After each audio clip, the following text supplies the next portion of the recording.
भगवान, आपने सफला एकादशी का महात्म्य बताकर बड़ी कृपा की।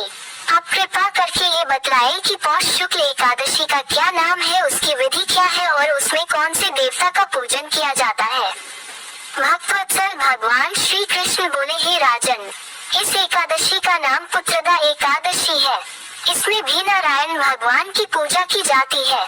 इस चर और अचर संसार में पुत्रदा एकादशी के व्रत के समान दूसरा कोई व्रत नहीं है।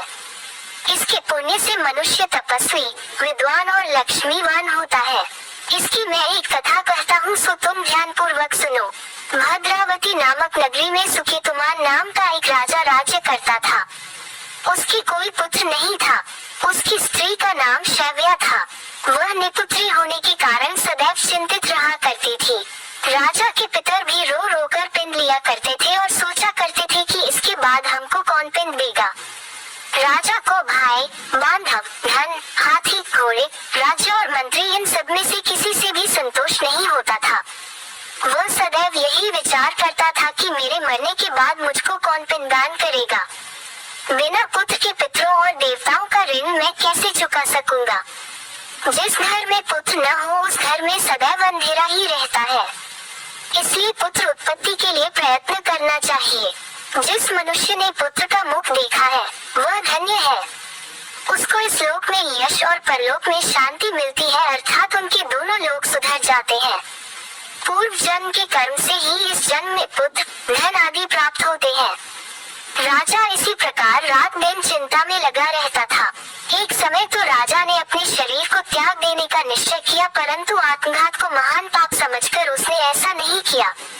एक दिन राजा ऐसा ही विचार करता हुआ अपने घोड़े पर चढ़कर वन को चल दिया तथा पक्षियों और वृक्षों को देखने लगा। उसने देखा कि वन में मृग, व्याघ्र, सूअर, सिंह, बंदर, सर्प आदि सब भ्रमण कर रहे हैं। हाथी अपने बच्चों और हथिनियों के बीच घूम रहा है। इस वन में कहीं तो गीदड़ अपने कर्कश स्वर में बोल रहे हैं, कहीं उल्लू ध्वनि कर रहे हैं। वन के दृश्यों को देखकर राजा सोच विचार में लग गया। इसी प्रकार आधा दिन बीत गया। वह सोचने लगा कि मैंने कई यज्ञ किए, ब्राह्मणों को स्वादिष्ट भोजन से तृप्त किया, फिर भी मुझको दुख प्राप्त हुआ। क्यों? राजा प्यास के मारे अत्यंत दुखी हो गया और पानी की तलाश में इधर उधर फिरने लगा। थोड़ी दूरी पर राजा ने एक सरोवर देखा। उस सरोवर में कमल खिले थे तथा सारस, हंस, मगरमच्छ आदि विहार कर रहे थे। उस सरोवर के चारों तरफ मुनियों के आश्रम बने हुए थे। उसी समय राजा के दाहिने अंग फड़कने लगे। राजा शुभ शकुन समझकर घोड़े से उतरकर मुनियों को दंडवत प्रणाम करके बैठ गया। राजा को देखकर मुनियों ने कहा, हे राजन, हम तुमसे अत्यंत प्रसन्न हैं।